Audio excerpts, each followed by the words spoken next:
বাজারে কিন্তু এখন প্রচুর পরিমাণে মেথি শাক পাওয়া যাচ্ছে। তো মেথি শাক থাকতে থাকতে মেথি শাক দিয়ে একবার এই রেসিপিটি ট্রাই করে দেখুন, দেখবেন সকলেরই খুব ভালো লাগবে। রনিতাস ফুড প্লেসে আবারও সকল বন্ধুকে স্বাগত জানাই। তো আজকে আটার মধ্যে মেথি শাক দিয়ে দুর্দান্ত স্বাদের একটি রেসিপি আপনাদেরকে তৈরি করে দেখাবো। এটি বানানো যেমন সহজ, খেতে কিন্তু ঠিক তেমনই সুস্বাদু হয়। আর বানানো কিন্তু খুবই সহজ, খুব কম সময়ে এটা আপনারা বাড়িতে বানিয়ে ফেলতে পারবেন। তো চলুন দেখে নেওয়া যাক আজকে আমার এই রেসিপিটি। তো ভিডিওটা স্কিপ না করে পুরোটা দেখার অনুরোধ রইল।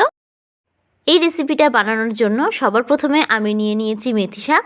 আমি কিন্তু কেবলমাত্র মেথি শাকের পাতাগুলোকে নিয়ে নিয়েছি, আর মেথি শাকের ডাঁটের ওপরে কচি অংশটা নিয়ে নিয়েছি। আর বাদবাকি যে শক্ত ডাঁটটা থাকে সেটা কিন্তু আমি ফেলে দিয়েছি। শাকটাই কিন্তু আমি খুব ভালো করে ধুয়ে পরিষ্কার করে নিয়েছি। এবার আমি শাকগুলোকে একটি ছুরির সাহায্যে এইভাবে একটু কুচিয়ে নেব। খুব বেশি মিহি করে কাটার কিন্তু প্রয়োজন নেই।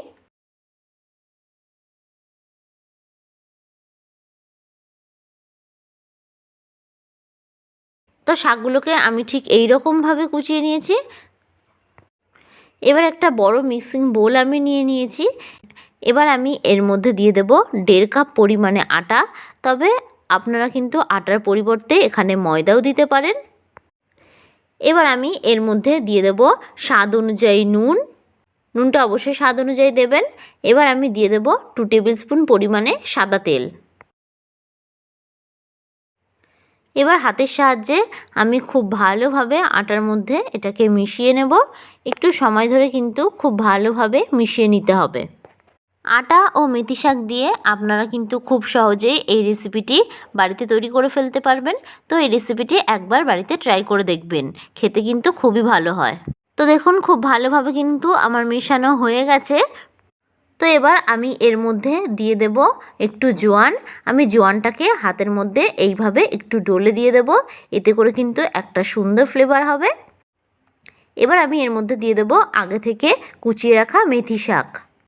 এবার আমি এর মধ্যে ঝালের জন্য দিয়ে দিচ্ছি কাঁচা লঙ্কা কুচি। ঝালটা আপনারা যে যতটা খেতে পছন্দ করবেন সেই অনুযায়ী দেবেন। এবার হাত দিয়ে আমি খুব ভালোভাবে আটার মধ্যে মিশিয়ে নেব। এবার সামান্য সামান্য আমি জল দিয়ে খুব ভালোভাবে মেখে নেব। আমার এই রেসিপিটি যদি আপনাদের কাছে ভালো লেগে থাকে তাহলে অবশ্যই একটি লাইক করবেন, আমার চ্যানেলটি সাবস্ক্রাইব করে দেবেন ও পাশে থাকা বেল আইকনটা প্রেস করে দেবেন। এতে আমার সমস্ত ভিডিওর আপডেট আপনাদের কাছে খুব তাড়াতাড়ি পৌঁছে যাবে।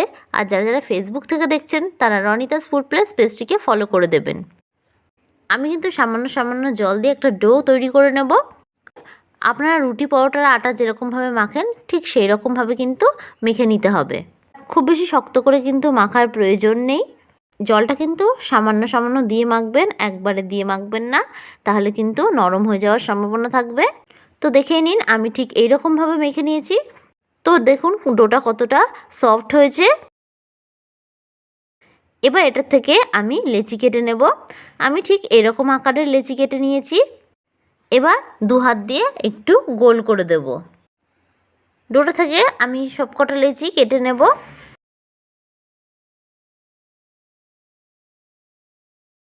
দেখুন আমি এরকমভাবে সবকটা লেচি কেটে নিয়েছি। এবার আমি এই লেচিগুলোকে একটু বেলে নেব। আমি একটা চপিং বোর্ডের ওপরে লেচিগুলোকে বেলে নিচ্ছি। আপনারা কিন্তু চাইলে কিচেন স্ল্যাপেও বেলতে পারেন। আমি একটু আটা দিয়ে বেলছি, আপনারা কিন্তু চাইলে এটা তেল দিয়েও বেলতে পারেন। তো দেখুন আমি একটু গোল শেপের বেলে নেব। আপনারা কিন্তু চাইলে 3 কোণা শেপেরও বেলতে পারেন। তো দেখুন আমি এরকমভাবে বেলে নিয়েছি। খুব মোটা করে বেলবেন না, আবার খুব পাতলা করেও বেলবেন না, ঠিক এই রকমভাবে একটু বেলে নেবেন। এবার আরও একটা আমি বেলে নেব। আমি আবারও বলছি আমি এখানে আটা দিয়ে বেলেছি, আপনারা কিন্তু চাইলে তেল দিয়েও বেলতে পারেন। আপনারা আপনাদের পছন্দ মতন যে কোনো শেপে দিতে পারেন। তো বাদবাকি লেচিগুলোকেও আমি ঠিক একই রকমভাবে বেলে নেব। এবার একটা ফ্রাইং প্যান আমি বসিয়ে দিয়েছি। ফ্রাইং প্যানটাকে খুব ভালোভাবে গরম করে নেব। ফ্রাইং প্যানটা খুব ভালোভাবে কিন্তু গরম হয়ে গেছে। এবার আমি এর মধ্যে একটা পরোটা দিয়ে দেব। এবার দুপিঠটাকে খুব ভালোভাবে আমি সেঁকে নেব। দেখুন দুপিঠটাই খুব ভালোভাবে সেঁকা হয়ে গেছে। এবার আমি এর মধ্যে দিয়ে দেব 2 টেবিল স্পুন পরিমাণে সাদা তেল। সাদা তেল দিয়েও খুব ভালোভাবে এপিট ওপিট করে আমি ভেজে নেব। এই অবস্থায় গ্যাসের ফ্লেমটাকে কিন্তু অবশ্যই হাই টু মিডিয়ামে রাখবেন। তো দেখুন দুপিটি লাল লাল করে ভাজা হয়ে গেছে। তো এটাকে অন্য একটি পাত্রে আমি তুলে নেব। আমি আবারও একটা আপনাদেরকে তৈরি করে দেখাচ্ছি। একই রকমভাবে কিন্তু এই পরোটাটিও আমি ভেজে নেব। পরোটাগুলি ভাজার সময় কিন্তু গ্যাসের ফ্লেমটাকে অবশ্যই হাই টু মিডিয়ামে রাখবেন। প্রথমে পরোটাগুলো একটু সেঁকে নেবেন, তারপরে তেল দিয়ে ভাজবেন, তাহলে কিন্তু পরোটাগুলো খুবই সফট হবে। তো দেখুন এই পরোটাটিও আমার ভাজা হয়ে গেছে। তো এই পরোটাটিকেও আমি অন্য একটি পাত্রে তুলে নেব। তো দেখেই নিন খুব সুন্দরভাবে তৈরি হয়ে গেছে মেথি শাকের পরোটার এই রেসিপিটি। দেখুন পরোটাগুলি কতটা সফট ও নরম হয়েছে। এরকম পদ্ধতিতে পরোটাগুলি তৈরি করলে কিন্তু পরোটাগুলো অনেক সময় ধরে সফট ও নরম থাকবে। তো আপনারা অবশ্যই রেসিপিটি বাড়িতে একবার তৈরি করে দেখুন। আমার এই রেসিপিটি যদি আপনাদের কাছে ভালো লেগে থাকে তাহলে অবশ্যই একটি লাইক করবেন, আমার চ্যানেলটি সাবস্ক্রাইব করে দেবেন ও পাশে থাকা বেল আইকনটা প্রেস করে দেবেন।